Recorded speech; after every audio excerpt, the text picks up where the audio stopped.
जय सिया राम।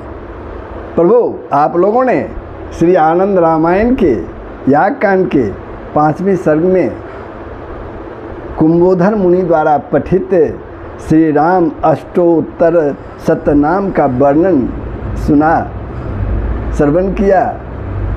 ये प्रसंग था। अब श्री आनंद रामायण के यागकांड के 6ठे सर्ग में हम प्रवेश कर रहे हैं। इसमें जो प्रसंग है वो है अश्वमेव जग की पूर्णाहुति। जग में दीक्षित श्री राम की दिनचर्या का वर्णन, यही प्रसंग है। आप लोग ध्यानपूर्वक इसका श्रवण करेंगे और लाभ उठाएंगे। पर वो प्रसंग प्रारंभ हो इसके पहले आप लोगों से नम्र निवेदन है, अगर आपने मेरे YouTube channel Sanatan Darshan with Dinesh को सब्सक्राइब नहीं किया है तो अवश्य सब्सक्राइब कर देंगे, बेल आइकन को दबा देंगे, लाइक करेंगे, कमेंट करेंगे तो प्रसंग प्रारंभ होता है। जगस्थल में, अश्वेव जगस्थल में कुंभोधर मुनि के दिव्य आसन पर विराजमान हो जाने के बाद ऋत्विजनों ने उस अश्वमेघ या अश्वश्याम कर्ण को जग स्तंभ में बांध दिया। उसके बाद उसके सभी अंगों का अलग अलग यथाविधि मंत्रों के द्वारा अभिमंत्रण किया और फिर आगे की क्रिया संपन्न हुई। इसके बाद नाना प्रकार के हवनीय द्रव्यों, हवन जोग द्रव्य जैसे शक्तु, पायस, गौघृत, मधु मिश्रित तिल, दुर्वा और समिधा आदि के द्वारा बड़ी श्रद्धा भक्ति के साथ यथाविधि हवन संपन्न हुआ। गौघृत के द्वारा अग्नि में जग कुंड के ऊपर बंधे हुए गौमुख पात्र से मंत्रोच्चारण पूर्वक तब तक अखंडित बसोरधरा प्रदान की गई जब तक कि हवन पूर्ण नहीं हुआ। उस समय जग कुंड से इतने धूम राशि उठी, इतनी धुआं उठी कि उसके आकाश मंडल के चारों ओर से व्याप्त कर लिया, छा गया। इसी कारण श्वेत वर्ण का होने पर भी आकाश आज तक मानो नीले रंग का ही दिखाई देता है। इस प्रकार मनुष्यों ने अत्यंत सुख प्रदान करने वाली बसंत ऋतु में महापुण्यशाली चैत्र मास में इस अश्वमेघ जग को प्रारंभ किया था। जग की दीक्षा प्राप्त किए हुए श्री सीताराम लंबे समय के बाद पूर्ण होने वाले उस अश्वमेघ जग के दिनों में जिस प्रकार से कृत्यों को संपन्न करते थे उसका वर्णन करते हुए श्री रामदास जी अपने शिष्य विष्णुदास जी से बोले, हे विष्णुदास, श्री राम प्रत्येक दिन प्रातः काल उठकर सीता के साथ भगवान शंकर, ब्रह्मा सहित सभी देवताओं और मुनीश्वरों को, कौशल्या आदि माताओं, कामधेनु, हृदय देश में स्थित चिंतामणि और एवं कंठ में आबद्ध सूर्य के समान प्रभाव वाली कौस्तुभ मणि, पुष्पक विमान एवं जग भूमि के देवता जग पुरुष को सविनय प्रणाम करते थे प्रत्येक दिन। उसके बाद श्री राम तीर्थ में जाकर यथाविधि स्नान करके नित्य नए जाने वाले संध्या वदन आदि को संपन्न करके भगवान शंकर की पूजा करते थे और सुंदर रत्न निर्मित पात्रों में रखकर सीता द्वारा लाए गए कामधेनु से प्राप्त सभी उपहारों को उन्हें समर्पित करते थे। वे कामधेनु गौ और ब्रह्मा जी की भली भांति पूजा अर्चना करते थे। उसके बाद वे ऋतुजनों का पूजन संपन्न करके गुरु वशिष्ठ के समीप बैठ जाते थे। ऋत्विकजन, होतागन तथा मुनीश्वर प्रभात काल से ही स्नान और नित्य विधि संपन्न करके जग मंडप में बैठ जाते थे। श्री राम की आज्ञा से सुमित्रा पुत्र लक्ष्मण कामधेनु से प्राप्त दिव्य नानाविध उपहारों के द्वारा राजाओं का पूजन सम्मान करते थे। इसी प्रकार सीता की आज्ञा से लक्ष्मण प्रिया, उर्मिला, मांडवी तथा ऋतु, श्रुति, कीर्ति वे सभी मिलकर विविध वस्त्र आभरणों से समागत स्त्रीजनों का सत्कार करती थी। इस प्रकार से सभी यथायोग्य पूजन संपन्न हो जाने के बाद जग मंडप में वे ऋत्विकगण नाना प्रकार के सुगंधित द्रव्यों के द्वारा स्वाहाकार करते हुए यथाविधि हवन संपन्न करते थे। प्रत्येक इष्टि के पूर्ण होने पर सीता सहित श्री राम दिव्य पुरोडास का सेवन करते थे।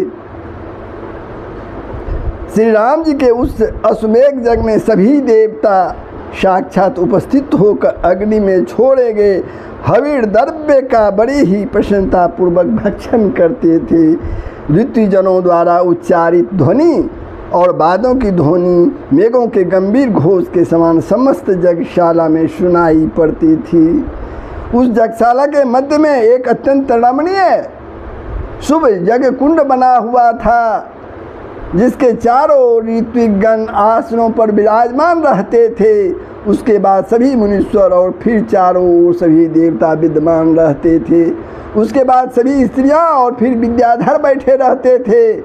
उसके बाद यक्ष गंधर्व किन्नर बानर और फिर उसके बाद सभी क्षत्रिय राजा और उसके सेवक बैठे रहते थे।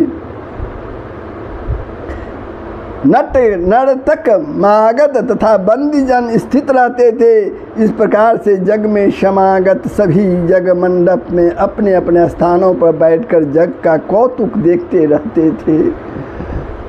ऋत्विकगण प्रत्येक दिन प्रातः काल से लेकर मध्याह्न तक भली भांति हवन करने के बाद मध्याह्न स्नान संध्या वदनादि के लिए सरजू नदी के तट पर जाते थे। मध्याह्न कालीन कर्म करने के पश्चात वे वापस आकर जग मंडप में अपनी सुवर्णमय आसन पर यथास्थान बैठ जाते थे। इस प्रकार सभी देवता एवं राजा अपना अपना कृत्य संपादित कर वापस अपने अपने दिव्य आसनों पर विराजमान हो जाते थे। उसके बाद भरत तथा शत्रुघ्न के साथ लक्ष्मण उनकी पूजा करके उन सभी के सामने सुवर्ण निर्मित भोजन पात्र रख देते थे। उसके बाद श्री राम भोजन परोसने के लिए सीता से शीघ्रता करने के लिए कहते थे, जल्दी भोजन परोस दो। उनकी आज्ञा प्राप्त होने पर सीता, उर्मिला, मांडवी तथा शत्रुघ्न पत्नी श्रुति कीर्ति सभी मंत्रियों की पत्नियां, बंधु बांधवों की पत्नियां हजारों की संख्या में जग मंडप में भोजन परोसने का कार्य करती थी। कामधेनु गौ से प्राप्त नाना प्रकार के दिव्य व्यंजनों से मुनीश्वर आदि सभी जन उस जग में अत्यंत संतुष्टि प्राप्त करते थे। श्री राम स्वयं उपस्थित होकर, हे स्वामी कुछ और चाहिए, इस प्रकार से विनय पूर्वक सबसे पूछते थे और ब्राह्मण गण सब परिपूर्ण है कहते हुए संतुष्टि का भाव प्रकट करते थे। इस प्रकार पंखा झलाए जाते हुए वे सभी जन भोजन करते थे। भोजन के बाद शीतल जल तथा उष्ण जल से हाथों की तथा मुख की शुद्धि कर वे सभी मुनीश्वर तथा देवता तांबुल ग्रहण करते थे। उसके बाद श्री राम जी भोजन की दक्षिणा के रूप में स्वर्ण मुद्रा प्राप्त कर वे सभी मुनिगण तथा देवता अपने अपने लिए बने हुए निवास स्थान पर चले जाते थे। इसी प्रकार पूर्व में बताए गए सभी व्यंजनादि से राजागण भोजन करते थे। स्त्रियों के लिए बनी हुई भोजनशाला में सर्वप्रथम देवताओं की स्त्रियां भोजन करती थी, उन्हीं के साथ मुनि पत्नियां भी भोजन करती थी। उनके बाद क्षत्रिय राजाओं की रानियां भोजन करती थी। उसके बाद सीता की प्रार्थना पर अन्य सभी स्त्रियां भोजन करती थी। श्री राम जी के उस अश्वमेध यज्ञ में कभी कोई भूखा नहीं रहता था और न ही किसी के लिए कभी भोजन का निषेध ही था। सभी के भोजन कर लेने के बाद सीता जी के द्वारा बार बार आग्रह किए जाने पर श्री राम अपने मित्रों, सुहृदयों, बंधु बांधवों तथा सचिवगणों के साथ स्वच्छचित्त होकर भोजन करते थे। भूमि में जितना रजकन है और जितने जल बिंदु है तथा आकाश में जितने नक्षत्र तारागण हैं, उतनी संख्या में श्री राम जी के अश्वमेध यज्ञ में ब्राह्मण, प्रभृति पुरुष तथा स्त्रियां प्रतिदिन भोजन करते थे। श्री राम जी के भोजन कर लेने पर देवी सीता भी सासुओं, मंत्री पत्नियों तथा लक्ष्मण आदि देवरों की पत्नियों के साथ प्रसन्न मन होकर दिव्य अन्नों का भोजन करती थी। दिन का चौथा पहर आने पर श्री राम जगमंडप में सभा एकत्रित करवाते थे। श्री राम पुराणों के कथा श्रवण, भगवान नाम संकीर्तन, भजन आदि गीतों के गायन एवं पुण्य प्रदान करने वाले शास्त्र चर्चा के द्वारा दिन व्यतीत करते थे। श्री राम सायकाल उपस्थित होने पर स्वयं संध्या वदन आदि कृत्यों एवं हवनादि कर्मों को यथाविधि संपन्न करने के बाद कथा श्रवण तथा नाम संकीर्तन आदि के द्वारा रात्रि के 2 प्रहर व्यतीत करते थे। उसके बाद वे सभी को शयन के लिए आज्ञा प्रदान करते थे। उसके बाद सभी अपने अपने शयन स्थल में जाकर सुरपूर्वक शयन करते थे। भूमि पर बिछे हुए एक सुंदर रेशमी वस्त्र के आसन पर जितेंद्र भगवान श्री राम माता सीता के साथ अपने हृदय में अपने अभिष्ट देव भगवान शंकर का ध्यान करते हुए सुखपूर्वक शयन करते थे। इस प्रकार प्रभु श्री राम की दिनचर्या जग के समय इसी प्रकार थी। तो बंधुओं, ये प्रसंग कैसा लगा कमेंट के माध्यम से बताएंगे। सबका कल्याण ही होगा, प्रभु पूरे विश्व का कल्याण करेंगे। जय श्री हरि।